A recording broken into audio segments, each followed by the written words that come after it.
All right. It looks like we are live. Okay. Hello, everyone. What's up, witches? What's up? How are you? Whether you are in the Zoom room with us or on YouTube, welcome. Thanks for tuning in. Thanks for the likes already on the live. Definitely make sure to like the live and feel free to share it with folks.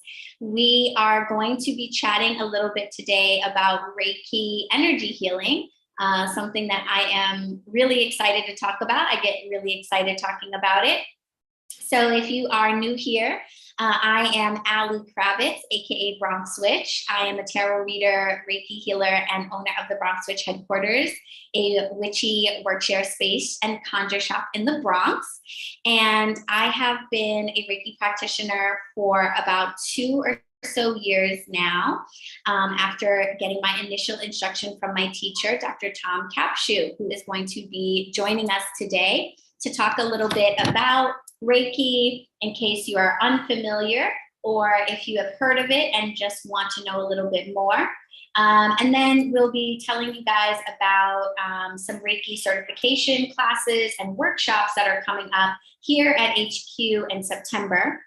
I'm really excited to share this with you guys because this is going to be our last round of classes in 2022. So this is really a great opportunity for you to fully step into your calling as a healer or learn more about this healing modality before, setting those resolutions for the new year. So I do hope that all of you can join us, and I'll give you more information about the dates and times and how to register and all that towards the end. So I want to introduce my Reiki teacher, Dr. Tom Capshew, who has been a Reiki practitioner for 18 plus years.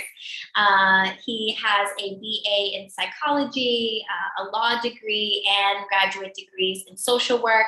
He's a licensed clinical social worker, hypnotherapy practitioner, and an ordained interfaith minister. And he's also a Usui Reiki Shinpuden, that is the tradition of Reiki that I am now a part of, as well as a Komyo Reiki Shinpuden. And Tom is based in Virginia through his work and his company Inner Spark.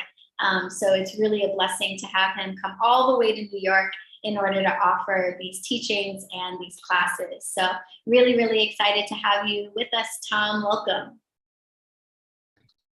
Thank you very much. It's great to be with you this evening, and I'm excited about our time together in September. Every time I come up to New York, I have a wonderful time.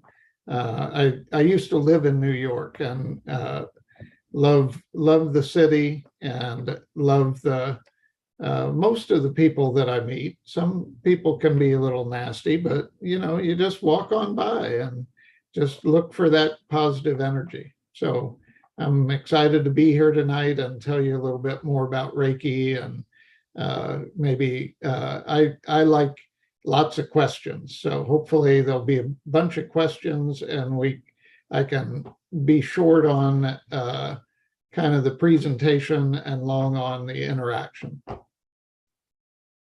Yes, questions are great. Thank you so much, Tom, for being here to help field those questions. We will be taking questions after our discussion. So if you guys want to drop your questions down in the chat, feel free to do so. We actually had a question come in before the live even started about certifications and things like that. So I am going to make a note of that question, and I will include it when we get to the question. So if you guys have any questions about Reiki, what it is, about becoming certified and practicing for a profession, or just practicing in order to serve your communities, serve your families, or questions about the classes and workshops that we're going to have. We're going to take all of those questions toward the end. So feel free to drop your questions in the chat. And if we don't address it in the discussion, then we will make sure to address it when we get to the Q&A portion, okay? But a lot of questions. I see some questions coming in about what Reiki is and the basics, and we'll definitely be addressing all of that stuff. All right. So to get us started and to just kind of get us in the right mindset and the right mood, Tom is going to just lead us on a brief meditation. So if you are somewhere where it's safe to do this, if you're driving, please stay alert. But if you are in a safe place, then we invite you to just turn off any distractions like your phone or the TV or anything like that for a few minutes to enjoy this meditation with us and just get in the right headspace to start receiving the information we're going to share today. So. All right. So as Ali mentioned, if you're active and need to stay active to be safe, then continue to do that. If you're in a place where you can maybe shut the door if there's other people in the house and kind of isolate yourself a little bit from all of the busyness of your life, just take a moment and sit back in your chair or wherever you're sitting. We can either close our eyes or soften our gaze. To soften your gaze, it's leaving your eyes open, but instead of focusing on one thing in front of you, you just allow your peripheral vision to take precedence. So then you would just kind of let everything go so that you could see everything in your peripheral vision. And then just focus mainly on my voice. I'd invite you to take a deep cleansing breath, an in breath, bringing air into your lungs, down into your belly, and then holding it briefly and then exhaling, releasing all of the carbon dioxide that's your body's ready to release it back into the atmosphere. And then just take another deep breath, feeling your belly expand as your lungs expand with oxygen and life force energy. Pausing for a moment and then exhaling. And one more deeper breath, breathing in oxygen and life force energy, allowing your belly to expand as your lungs expand. Pausing briefly. And then a good long exhale, breathing out carbon dioxide and any other energy that you're complete with for now. And now just continue to breathe at your own pace, feeling that in breath and that out breath, connecting with your body. We spend a lot of time, we spend all our lives embodied in our physical body. In fact, that's what we consider life to be as a human.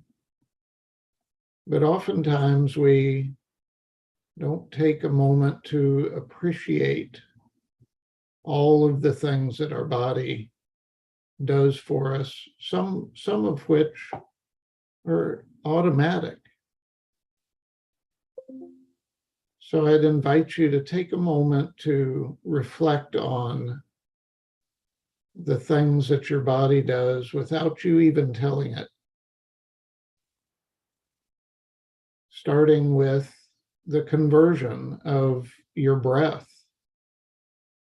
Every in-breath that you take, your blood is waiting in your lungs to pick up oxygen and carry it. The oxygen is the fuel to fuel your cells. And so your blood takes oxygen to every living cell in your body. It's estimated that there are about 32 trillion cells in our body at any given time. Imagine, take a moment and feel how that blood supplies oxygen to every living cell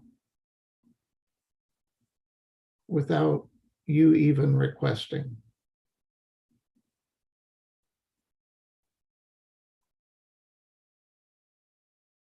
And then turn your awareness to the ways your body serves you at your request. There are so many ways your body serves you without even requesting, from digesting food to generating new cells. But let's take a moment and focus on the ways that just in this one day, your body responded to your mind or your spirit's requests. Getting up out of bed this morning. A part of you intended that, and your body responded. Just think of all the ways, simple or elegant, that your body responded to your mind.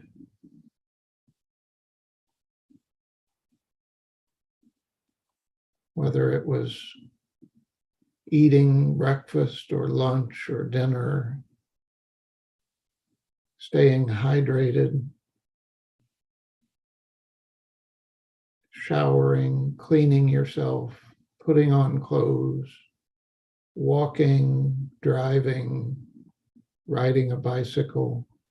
Just take a moment and go through your day from the time you got up till now, and all the amazing ways your body responded to your mind and your spirit.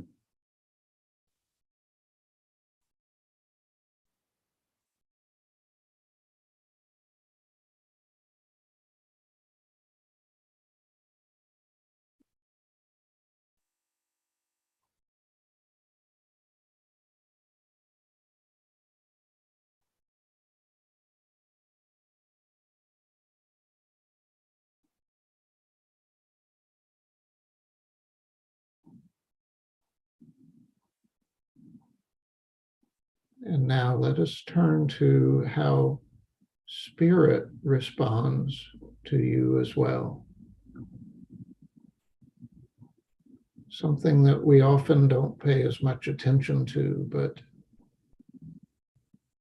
imagine or remember the ways that you've set your intention for things to happen in your life. In the past or presently, goals that you've set that spirit has conspired to help you to achieve. Schooling or opening a new business or meeting someone that brought value to your life, brought quality to your life.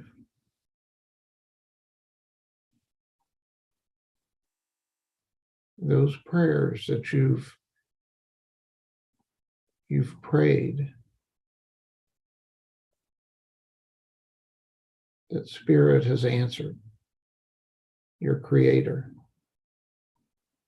has co-conspired with you to manifest.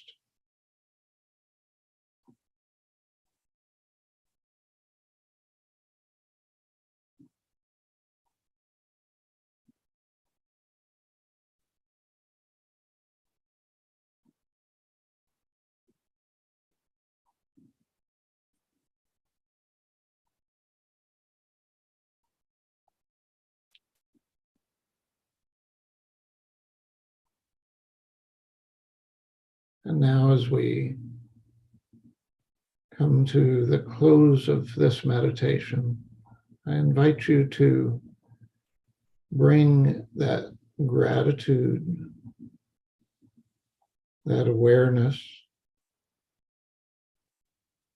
that openness to our time together this evening. As with each of our energies that are present this evening, co-create and manifest an opening to love, to greater love flowing into this world.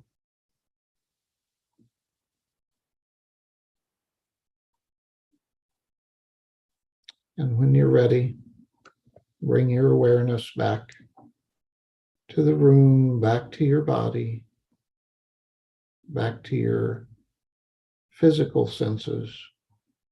You've been using your sense of hearing, reactivate your sense of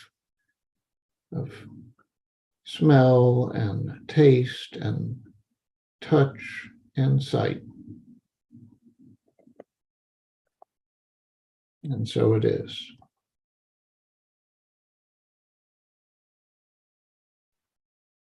Thank you.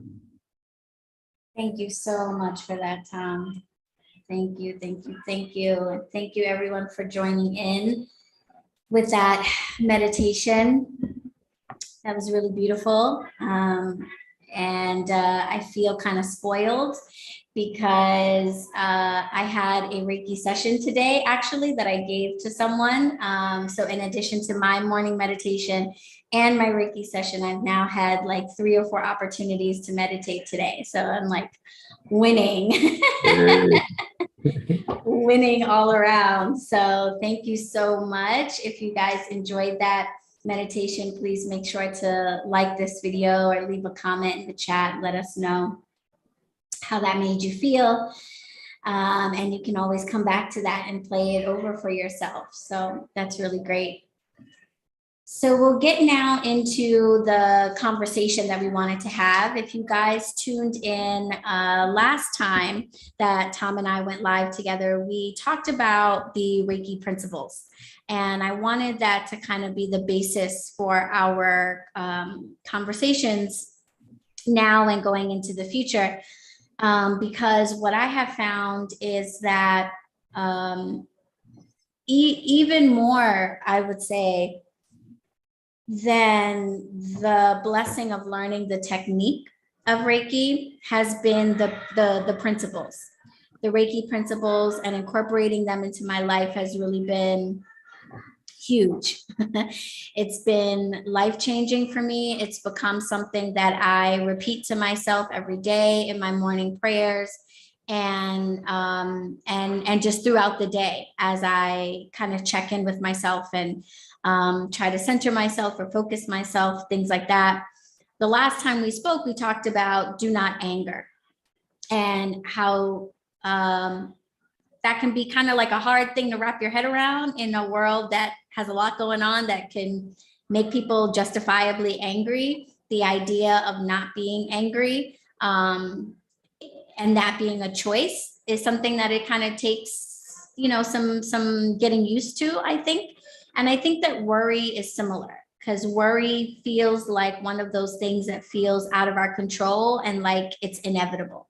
Like human life involves worry. And it wasn't until I learned the principles and started really meditating on them and trying to really embody them that I realized that all of these emotions are choices. And that's not to dismiss the validity of them, but even something like worry, which feels like it's something that other people cause or that other situations cause, really are a part of the choices that we make and how we show up in the world, how we live our lives, and how we allow the things happening around us to affect us. So I thought it might be nice to talk about worry next. But before we do that, it was probably a good idea to let folks know what the Reiki principles are. So I think last time, Tom, I asked you to share those. So I'll take that on this time. That's good. So if you guys are not familiar with the Reiki principles, they are as follows. Just for today, do not anger. Just for today, do not worry. Just for today, honor and care for all beings. Just for today, be grateful for the many blessings. And just for today, do all work honestly. And saying those 5 things to myself every day has really been a great way for me to sort of kind of set an intention for how I want the day to go. But even more than that, it's been something that I have been able to come back to during the day to kind of help myself through, sticky spots or tough moments. In particular, recently, my mother was admitted to the hospital. She's 81, she's a lot older, and, get up in age and things start to not work as well as they could. And we had a scary moment with her being put in the hospital. My mother lives in Charleston, South Carolina, and I'm in New York. So I couldn't just teleport there. I'm still working on how to do that, but I haven't figured out yet how to teleport. So I wasn't able to just teleport myself there. I had to wait until I could get a flight and, get down there. And do not worry. Do not worry, do not worry, do not worry. I must have said it 1,000 times between when my sister called to tell me what was happening and when I actually got to my mother's side.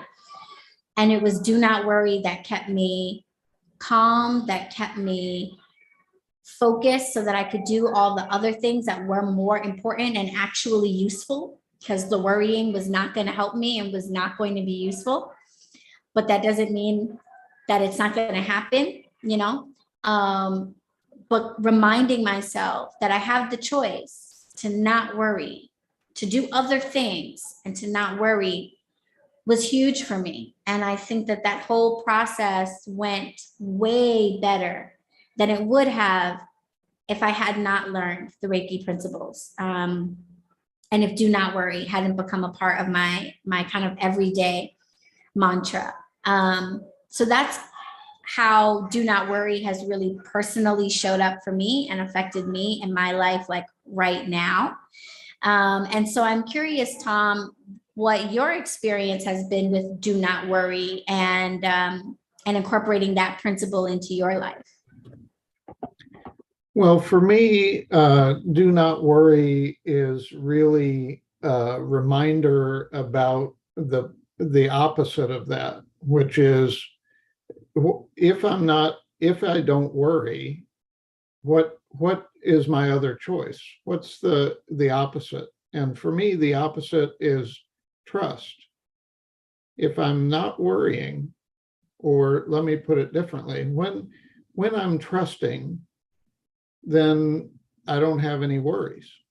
And so the question then becomes, who or what are you trusting, right? What is there to trust, and how do you build that trust? So for me, one of my favorite sayings that I actually have on my wall right behind my computer is, worrying is using your imagination to create something you don't want. So the opposite of that is using your imagination to create something you do want.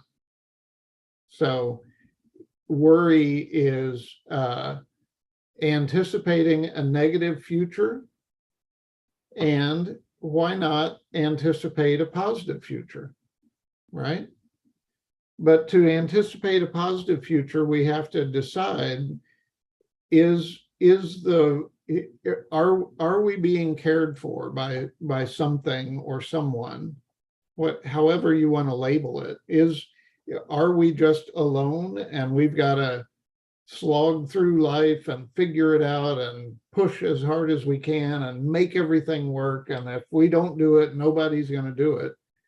That mentality leads to worry. Because if you think you're doing it on your own, then there's no energy or any force that's going to come in and assist you. But if you believe that you are connected to your creator, however you language it, however you whatever belief system you use, That's what belief is about, is a framework for understanding how we're connected to something bigger than us, right? So does that something bigger than us care about us? Well, if it cares about us, what are we worried about?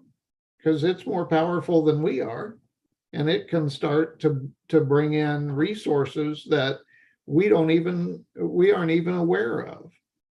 So we get to decide at any given moment, do we want to focus on what bad things could happen in the future, which is our midbrain. I do a lot of brain science training, or we can look at what good can happen in the future. And if that's a different part of our brain, that's our cerebral cortex that then can connect to our higher consciousness. So, the way that I like to language it is our head has us go to fear, our heart has us go to love. And so worry is going to our head and fearing instead of going to our heart and loving and saying, at least personally, the way that I go to do not worry is I say, I'm going to trust that whoever or whatever created me is going to provide me with whatever resources I need to make it through whatever is going to happen to me in the future. So, if I go to the doctor and get a diagnosis that I've got cancer, I've never had that diagnosis. Both of my parents died of cancer. I've got to believe, if I believe that whatever diagnosis I'm going to get, my creator is going to help me get through it, then I don't have to worry. So it's bringing in your spiritual resources to understand that those are always greater than any physical challenge that you're facing. And that's how I understand and work with the principle of do not worry. And what happens is it always works out. I used to commute 62 miles through on I-95, which is consistently the worst interstate system traffic-wise in the country. I'd get to where, I'd be tooling along thinking, oh, I'll get to work in plenty of time for an appointment or a meeting or a session with a client. And then all of a sudden the traffic would stop, and you never know if it's stopped for 3 minutes or for an hour. So do not worry was a constant companion of mine to just say, I don't know what's going to happen, but I know that it's going to work out. Doesn't matter the physical or the seen world circumstance. The unseen world is going to take care of me. And it takes some time to get there, because our human noosphere, which is our kind of human collective consciousness, says we're supposed to be worried about everything. So it's countercultural to say, nope, I'm not going to take on that worry. I'm going to train myself to trust in that creator that has helped me up to today. So why wouldn't my creator help me tomorrow? So yeah, I definitely think that the principle of do not worry is super helpful for all of us who commute or are in traffic, I can very much think back to what life would have been like for me as a student and an employee commuting on the New York City subway and having this principle, because I spent countless hours worrying about getting somewhere on time or what's going to happen when I'm late or all these things. And at the end of the day, the worrying never accomplished anything. And whether I got there on time or I got there late, it all worked out in the end. Even if I missed something, or, you know, I've missed buses before, or trains, and I'm sitting here today, which means that though I may have missed that bus or train or had some type of inconvenience or whatever, clearly I made it alive to my destination. I'm here now. So if we look back over our lives, I think we'll realize that everything has worked out, and that we have spent probably countless hours worrying about whether or not those things would work out and whether or not we would be sitting right exactly where we are. And what do you know? We are. Right. So yeah, so that's been really helpful for me. And just thinking about how worry is something that I think makes us feel like we're doing something. I think it's maybe the body's way of dealing with a feeling of helplessness. It's like, I can't do anything, so I'm going to do something. I don't know what to do. I'm going to sweat and get jittery and get anxious and, you know, do all that worry stuff, so that it has something to do, because it's probably a little bit hard for the human condition to accept that the things that are happening around us are going to happen anyway. We really want to control everything and have it work out exactly the way we want it to. And that's really where the worry comes from. Like you said, there's a trust element that's kind of on the other side of the worry. So if you're not worrying, then you're trusting. You're trusting that all is as it should be, or that all will be as it should be, rather than interjecting your own view about how things should go or what they should look like or how they should play out. If you trust in something else, then worry, there isn't really a lot of room for it. But what you said made me think of something that I wanted to ask in case other people have a similar question.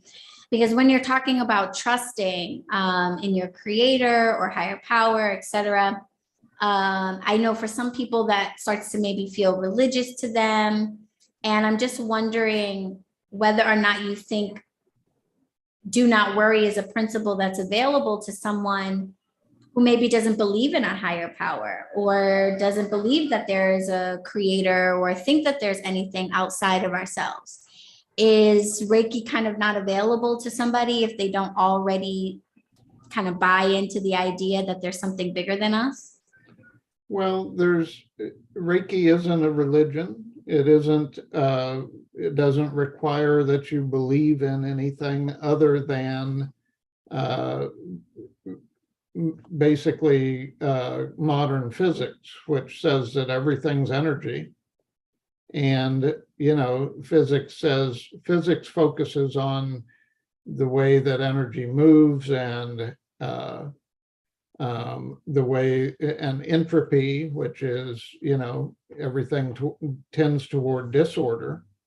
But there's also this force that creates. I mean, it's pure physics to know that there is energy that creates new things. I mean, look at a plant, look at the leaves on a tree that weren't there last year. You know, they fell, there were different leaves on last year, and now there's other leaves, and they're going to die in a few months. And then next spring, there's going to be a life force energy that's going to push leaves out into a tree.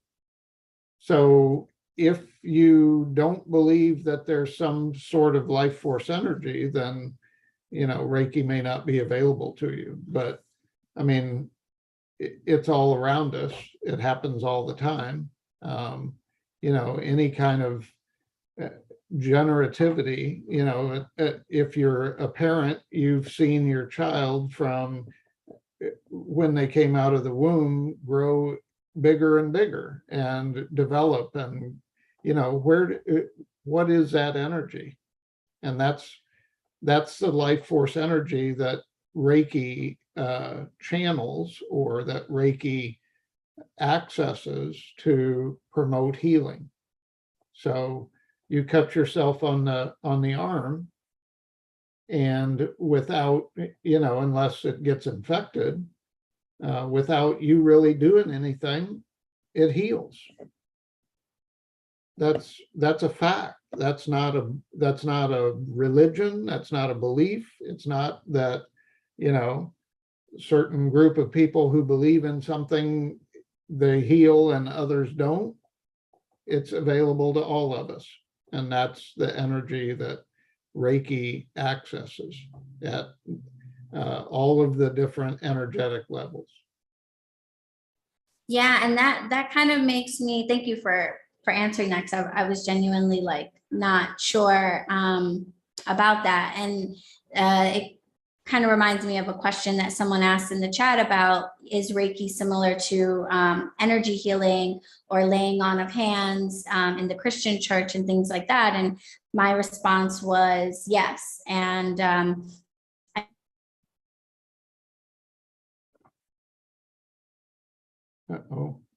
I think that kind of ties, we are accessing or using Reiki, that we are not doing it from a theological place as much as from a scientific place, I guess.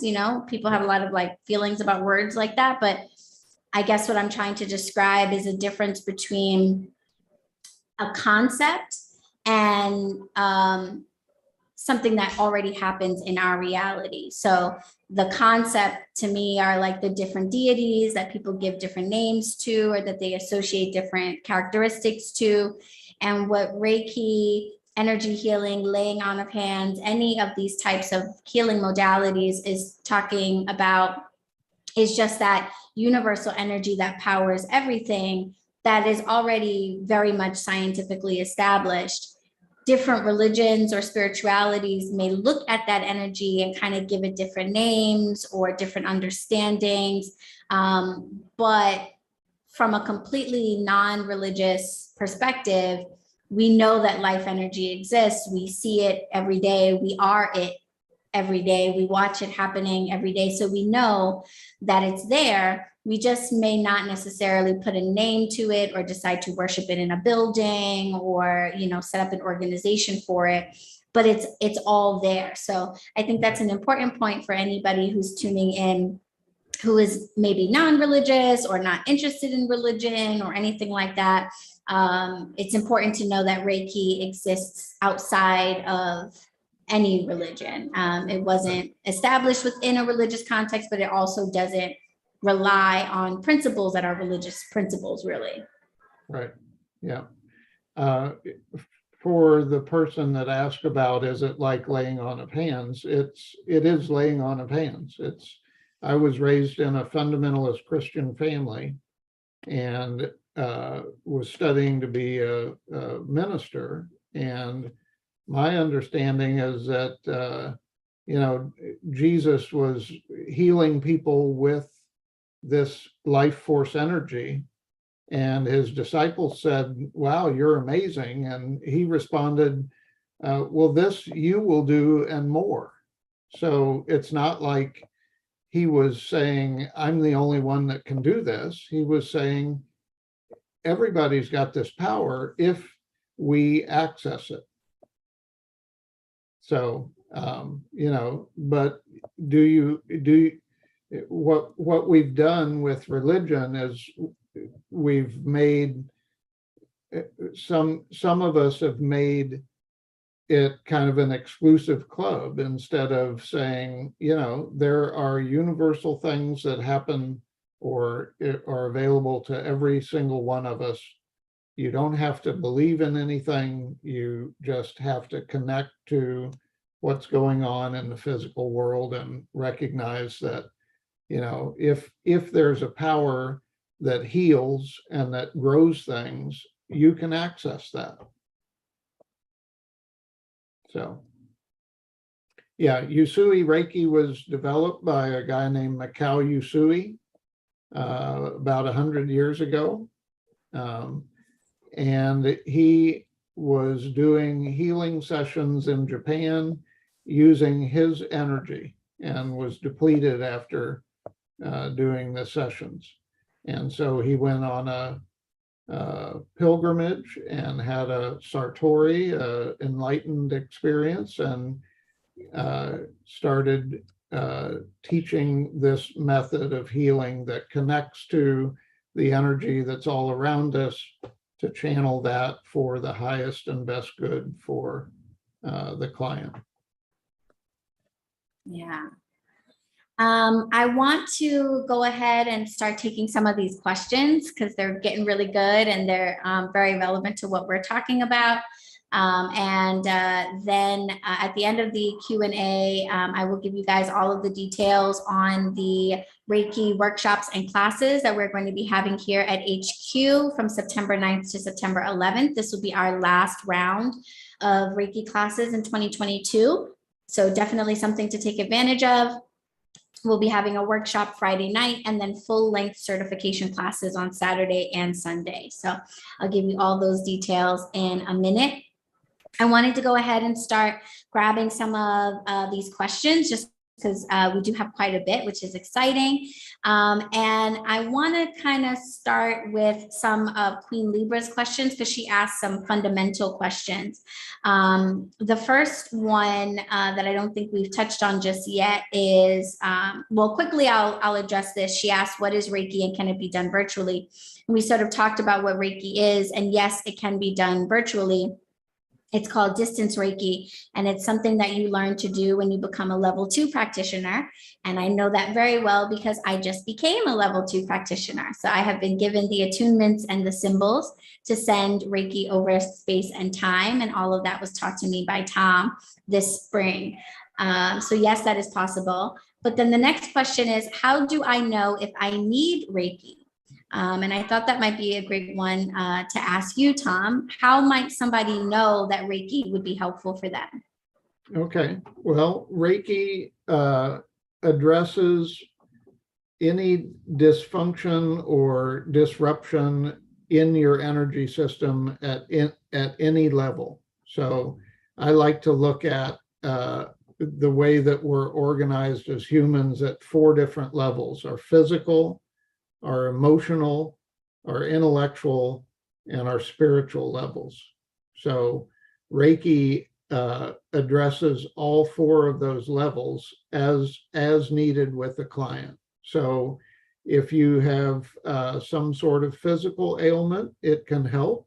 I've had a client, I had a client a couple of years ago who was a nurse who had this pain in her legs. She was a runner. She had to stop running because of the pain in her legs.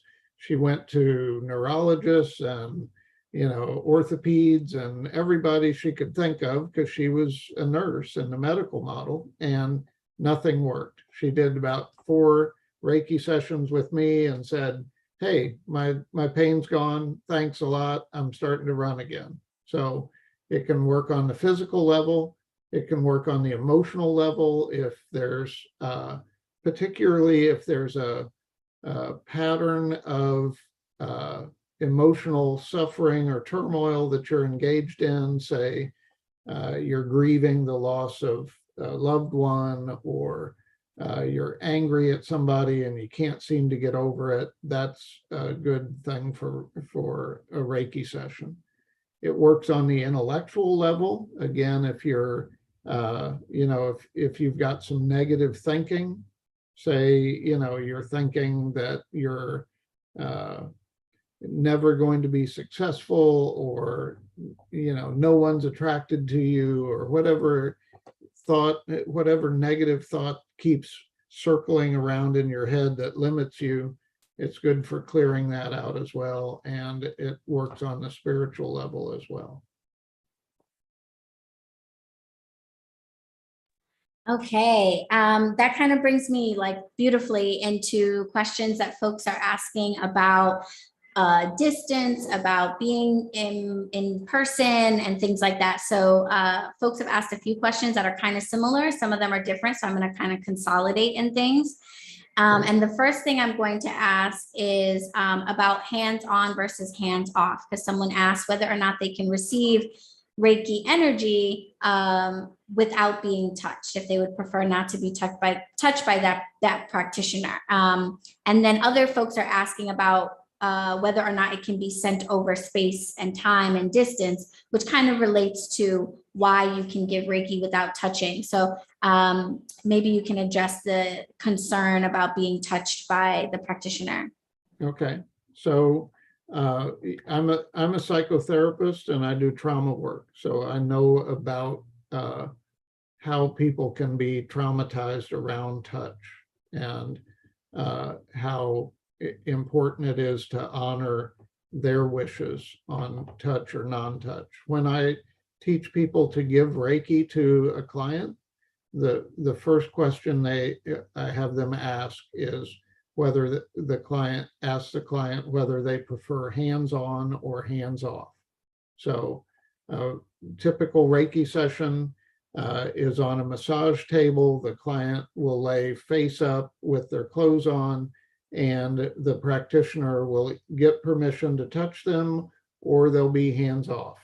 And hands-off is, close to the body, but not touching. And that works equally effective.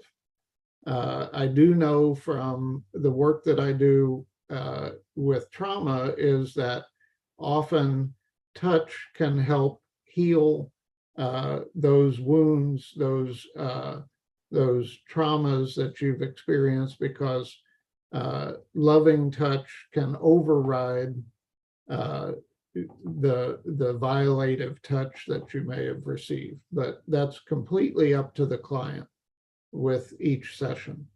So just as you can receive Reiki with hands off in a physical session in the same room, Reiki can be sent by distance, which is a little hard to get your head around sometimes. But imagine that if you're using the creative force of the energy, the creative energy of the universe, then that's everywhere all the time. And so our trained and focused intention and attention can help to send that energy to someone that's not in the same time and space as the practitioner.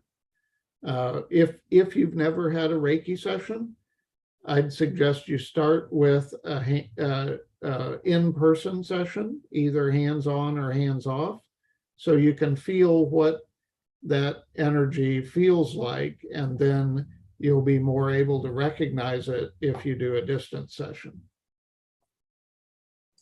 Yeah, and that is something I definitely encourage people to do, especially if you are thinking about taking a class and learning how to direct source energy. It's a good idea to experience it firsthand. So for those of you who would like to experience it firsthand, I very much encourage you to join us for the Intro to Reiki workshop, which will be happening Friday evening.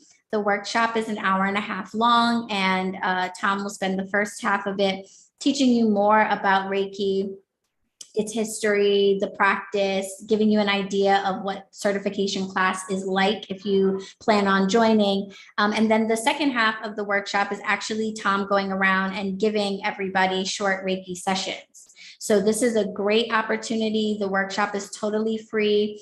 So this is a great opportunity for you to actually experience Reiki energy hands-on, see what it's like to feel it. And for me, that really answered all of my questions, because I knew in my heart that I was interested in learning more about healing work, about meditation, and about just spiritual health. But I didn't really know in what form. And I just got called to attend a workshop just like the one we're doing that Tom did with a bookstore downtown in Manhattan. And I couldn't explain what I felt. And I was like, sign me up. When do we do this class? And I tell this kind of like joking to people, but this is really how it was for me. In the room that we were in, we were all facing the front where Tom was speaking. So then when he went to do the sessions for everyone, he came behind everybody and stood, and we were all seated and he stood behind us. And so I didn't see the sessions that happened before mine. I'm just sort of sitting in my seat, waiting for him to come around, just meditating, being quiet. And I thought that he had put his hands on me during the session, because from my head all the way down, I felt this really intense, warm feeling. And so I thought it was just the heat of his hands. And I kind of like didn't really think much of it. I was just like, oh, that kind of feels nice. But like, all right. It wasn't until Tom came to the row of people in front of me, and now I was able to watch him, that I saw that he was giving everybody hands off Reiki, and that at no point had he touched me. But the warmth that I felt was so intense that it was like body heat. It was like somebody's hands were on my head. And when I felt that and realized that, that's when I was like, I would like to learn how he did that because that's kind of cool. I know I felt something. I don't know what, but I'd like to learn. And so that workshop was really helpful for me. So for those of you who are in the area and thinking about being certified, I encourage you to sign up for the workshop.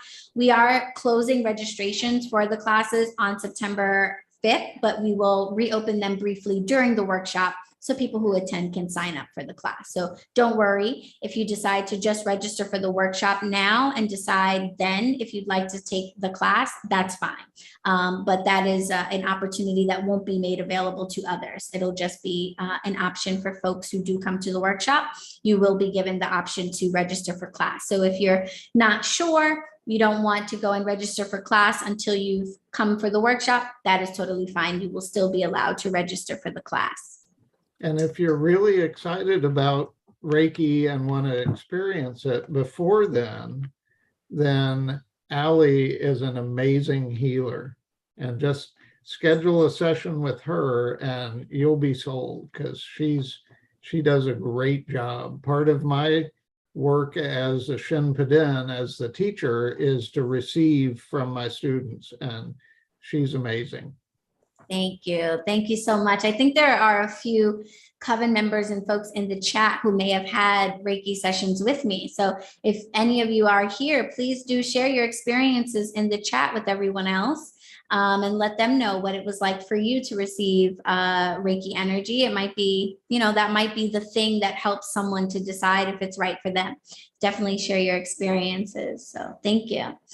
And I also, let me see, I want to make sure I'm trying not to skip any questions. I saw another one that came in that was really great. And it's from Cynthia. Tom, do you think that Reiki would be the reason for your calm demeanor? Folks are commenting on how calm you are. Do you think that Reiki has something to do with that? Absolutely. Absolutely. Yeah. I had a feeling I knew what you were going to say to that one. I mean, Reiki's been, we didn't go into my training in Reiki. I've been doing Reiki since 2003. So 19 years. And it's a daily practice for me. And it's about half of my professional practice. And the beautiful thing about Reiki is when you're working with a client, you get as much Reiki energy as your client gets, because it's coming through you, and it's just, it's unending. So absolutely. I mean, I have other practices too. I also do some shamanic work and do quite a bit of meditation and teach that. But Reiki has been kind of the core component of coming into what I'd call equanimity with life, and just saying, life's good. Let's enjoy it. And another thing that folks are really interested in is about learning online. Now, I know that you teach all of your classes in person. I've heard you speak a little bit in class about why that is. And after taking classes with you, to me, it makes a lot of sense. I really couldn't imagine taking class the way that you teach it online. But do you have any thoughts on Reiki online classes and their effectiveness, or if that's something that you would consider offering, why or why not? I don't teach Reiki online for a couple of reasons. One is that it was not how Mikao Usui did it. It was it's part of the Japanese mystery schools, so it's from teacher to student in person. So to honor that tradition, I don't do it online.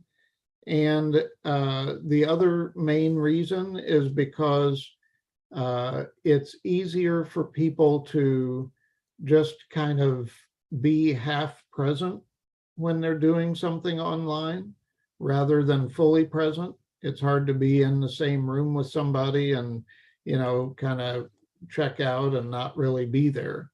And Reiki takes your full presence. Part of the training for each level is attunements, which is realigning your energy body to universal energy. And you can do distance attunements, but they're not the same as doing an in-person attunement. To me, Reiki is a framework for helping us to remember the power that we have to live in harmony with life force energy.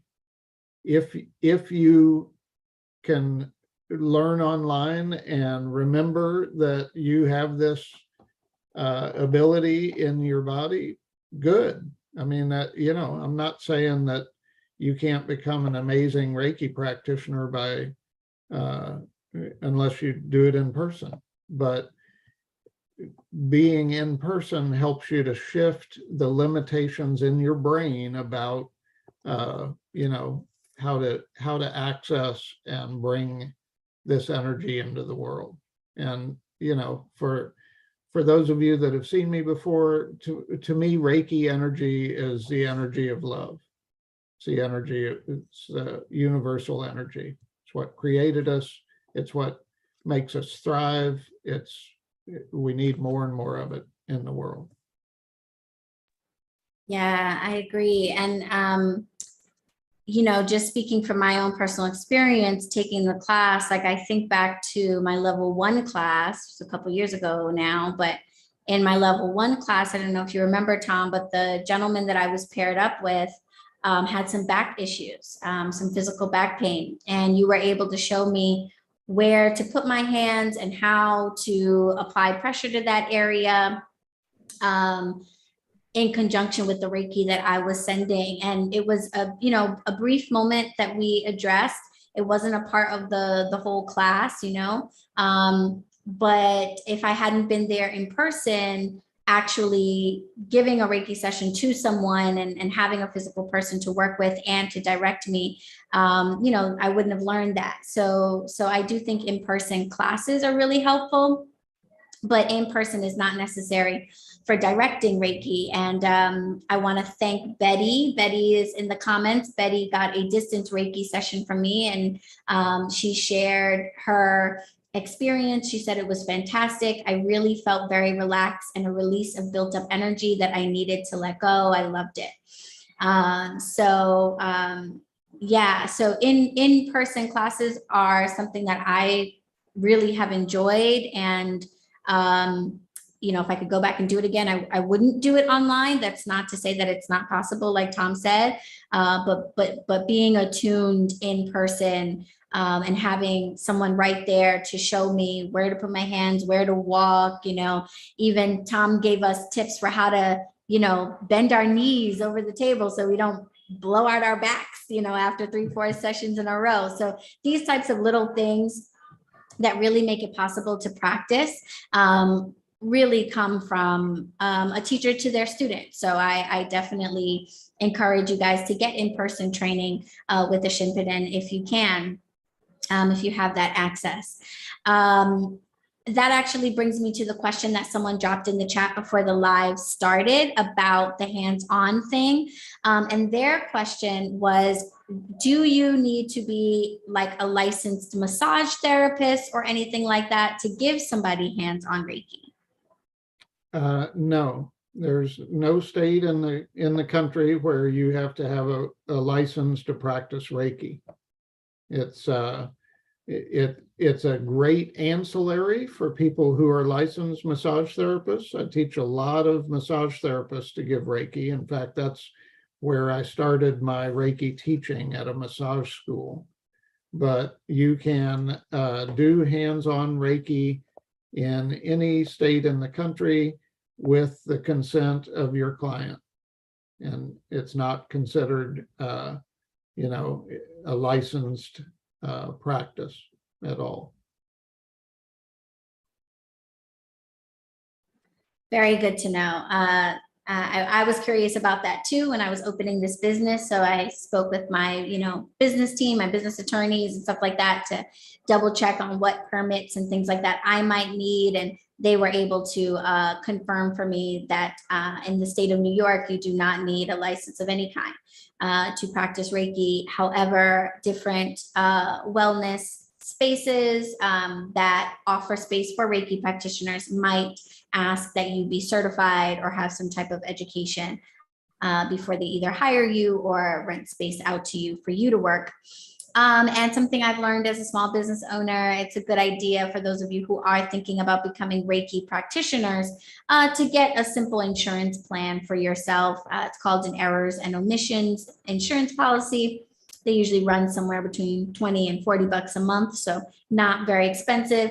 And they basically just cover you in the event that you did something to injure someone, you're helping someone get off the table and they slip and fall, something like that. But otherwise, you don't need any other licensing through the state. But certification is very helpful. It helps folks to know what your background is and what knowledge you have before they come to you. It's kind of like with doctors, like we never ask if a doctor is like all paid up with the state board. Like we never ask that question. Is your license valid? Like we never ask that. But we do ask, we do look on the wall for those degrees. We do want to see that you had some formal study, that you had some formal training, that someone who's done this work before you gave the okay on your work and your ability to move forward. And so that's what certification does. It basically lets people know that you've received some formal training and that a teacher, especially because Reiki is traditionally a teacher to student tradition, it's handed down teacher to student and the lineage continues that way. Especially that way, certification is really helpful for folks who want to know what your background is, what your lineage is, who your teacher is. Certification is going to help you in both regards. But in terms of licensing with your state, you don't have to worry about that. Okay. One thing that we might want to mention is how the medical field is starting to offer Reiki as ancillary services. Sloan Kettering in New York requires all of their massage therapists to have Reiki training, and they include that in their massages, in their cancer, when they do cancer treatment massages.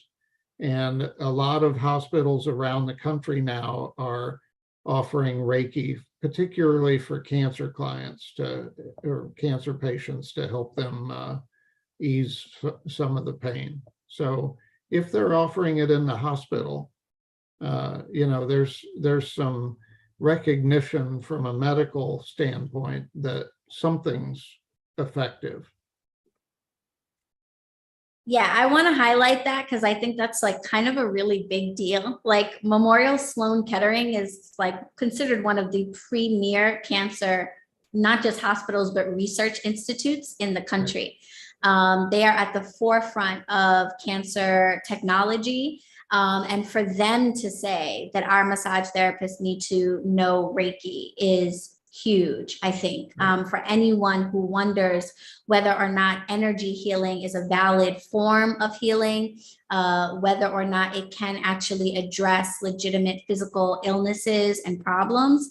That's pretty much the stamp of approval right there, that our country's most committed medical researchers and doctors are using Reiki to treat their patients. I think that's an important thing for people to know and to realize. So thank you for pointing that out. Let's see here. We're going to start wrapping it up pretty soon. We've kept you guys for a while. I just want to make sure I didn't miss any of the big questions. So Queen Libra had asked how to become certified. So I think that would, I think it would be a good idea for us to talk a little bit about what certification class is like, and what they can expect from the certification process for those of you who know that you would like to take class and become certified. And then after that, I will share with you guys, again, I've been posting about it, but I'll repeat the days and times of everything and share the links for signing up for class with us. Okay. So in the West, there's 3 levels of certification for Usui Reiki. In Japan, there's 6 levels, but in the United States, some of those levels have been collapsed into the 3 that we use. So the first level is Reiki level 1. That level, each of the certifications have the same kind of framework for the process. It's information. During the day, you have a chunk that is dedicated to information, then initiation, which is the attunement, and then integration, which is the practice. So both level 1 and level 2 and level 3 have all 3 of those components. Level 1, you learn the history of Reiki, you learn about the human energy fields, you learn about chakras if you don't already know about it, and you learn then what an attunement's going to be like. Then you do the attunements, and then the rest of the day you're practicing on yourself and on another client, on another student, and then you do an exchange under my supervision. That gives you the ability. Reiki level 1 gives you the ability to you'll have a Reiki 1 certification, and you can hang out a shingle and practice if you want. A lot of people will start with practicing on themselves and family members. Practicing on animals is great. There's a whole equine Reiki thing going on, but you can practice with your home pets and that kind of stuff. Then Reiki level 2, after you've practiced a little while at level 1, you can sign up for Reiki level 2. And Reiki level 2, you learn the information that you learn is kind of you get a review of the history of Reiki and what you learned in level 1. Then you do the attunements, excuse me. And then the practice is learning 3 of the 4 symbols for Usui Reiki. One of the symbols increases the power. One of the symbols helps discharge negative emotional and intellectual energy. And the 3rd symbol you learn it gives you the ability to bridge any distance, so you can send distance Reiki. And then you integrate and practice that in a level 2 training. Level 3 training is broken up into 2 sections. Level 3A is for many people called the master level. I don't like to ever think that I'll master universal energy.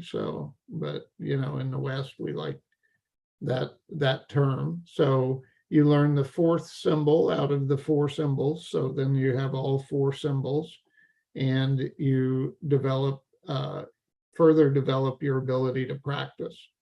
That's level 3A. Level 3B is an apprenticeship. And that's you apply for apprenticeship with a Shinpiden, and then if you're accepted, it's usually a year to year and a half where you'll watch the teaching, you'll co-teach, and then you'll lead teach. And when you finish the internship, then you're qualified to teach Reiki at all levels. So you become a Reiki Shinpiden. And will folks be able to start practicing Reiki if once they've completed level 1? Absolutely. Yep. Yeah. You'll be able to practice, with people in person, hands-on or hands-off.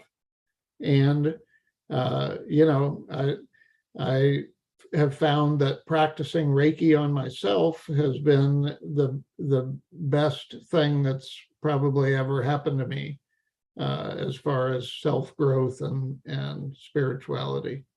So you got all of that. It also helps with your environment. You can send Reiki to a room. You can, every time I travel, before I enter the room that I've rented, whether it's Airbnb or a hotel, I infuse it with Reiki. So it's like, okay, let's clear out whatever might have happened in here before I got here, so that it is warm and inviting for my presence. Yeah, and I think that's an important aspect of practice as well. You don't have to use your certification in order to work as a Reiki practitioner. So certainly after you are done with your level 1 certification, which is a 1-day class, you will have everything that you need in order to go out into the world and offer in-person, hands-on or hands-off Reiki sessions to folks, your family, your friends. You will be able to work at a wellness center or charge even, etc.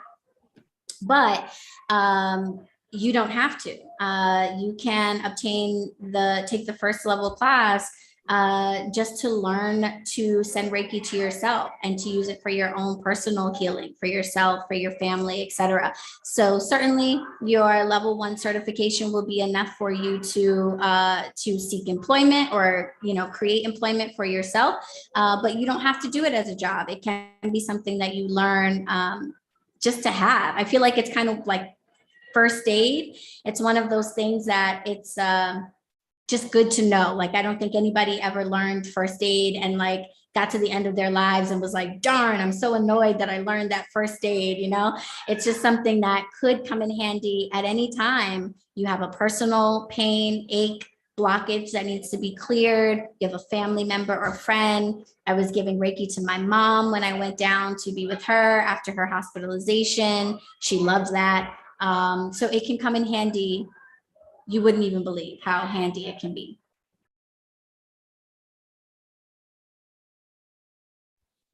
All right, guys. So I think we have covered most of the questions in the chat. And folks are having conversation. I see some folks, Red Hot Lawyer in particular, is very interested about this whole Reiki and cancer thing. Yeah, I definitely want to reiterate that Reiki does not cure cancer. That's not our assertion, nor is it the assertion of Memorial Sloan Kettering. Just taking a look at their integrative medicine page, it is a therapy that they offer to their cancer patients, and it is training that they offer and in some cases require of their therapists, whether they be massage therapists or otherwise. So yeah, I definitely don't think, we definitely don't want anyone to have that kind of confusion. Okay. So that's good. good to be reminded to point that out to everybody. So I just want to let everybody know about the events that we are having and stress to you all that this is the last round of events in 2022. We've been doing this a few times this year now. It's been really beautiful each time. So I definitely encourage you guys to take advantage of this. We do not have any dates on the books for 2023. HQ is changing. Tom's got new things going on, new offices and stuff like that. So it's hard to say when or if we'll be offering these classes in New York next year. So I definitely want folks who feel like this is something that they want to learn more about or know that they are ready to be certified. I definitely want you to take advantage of that and make sure that you attend this round of classes and events so you know that you don't miss any opportunities here. Tom is located in Virginia, and so this is a trip that he takes in order to offer these classes. So you know, they can't be rescheduled or things like that. So you definitely want to make sure to be here for the weekend of September 9th through September 11th. I am going to actually share my screen and just show you guys a little visual to help out.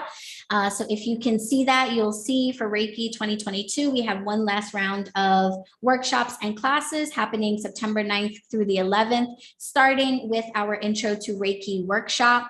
This is an hour-and-a-half long workshop. It actually starts at 5:30, excuse the typo. 5:30. Tom will start that off by sharing information about the history of Usui Reiki, more information about techniques and basics. And then, like I said, everyone will actually get a mini Reiki session. So this is a great opportunity for you to actually get a Reiki session if you've never felt it before. Then on Saturday, we move into our Reiki Level 2 certification. This is where you will get the attunements and the symbols for sending distance Reiki. And this class is only open to those who have been certified at Reiki Level 1. So if you've already taken Reiki Level 1 with Tom, then you're good because he's going to already know that. But if you've taken Reiki Level 1 with someone else, then you'll need to reach out to us to just make sure that you covered everything that's necessary for Reiki 2 to make sense for you and all of that stuff. So you can send an email to info@bronxwitch.com and inquire about that. And I will make sure that you get in touch with Tom to ask any questions before signing up for Level 2. And then on Sunday, September 11th at 9 a.m. from 9 to 5, we'll be having Reiki Level 1. So most of you will fall into this category, and this is the class you will want to take. This is going to teach you all of the basics about this tradition. You'll learn about the teachers that have come in the lineage before you. So you'll know the entire lineage of teachers that have brought this information down. You will learn techniques, and we will spend a good part of the class on the table, actually giving Reiki to each other and practicing that technique. And we'll also talk a little bit about employment. And a little bit about considerations about going out into the world and offering your services and preparing yourself to move on to Reiki Level 2. And then for those of you who take Level 2 and Level 1, your certifications, your actual certificates will be sent to you after the class. But they're each a one-day class. And I want to reiterate that at the end of Reiki Level 1, you will have all the certification necessary to go out into the world and practice. So whether you are looking to find employment or to start your own holistic healing business, Level 1 is all you need in order to get started on that for yourself, okay? So I'm dropping down into the chat right now the link that you need to sign up. When you click on this link, you're just going to click on classes, and you will see the workshop, which is free, as well as the Level 1 and Level 2, and all the information for costs, hours, and further details and all of that are all right there for you. You'll be able to enter in your information and secure your spot in the class. So that link has just been dropped down in the chat for you guys. And again, you can register for the workshop or for one of the two classes at this link. And if you have any questions, you guys know where to find me. You can drop questions down below in the comments on this video. So if you're watching this on a replay, you can still ask your question. Just drop it in the comments. I'll make sure to answer it or get it to Tom if it's for him.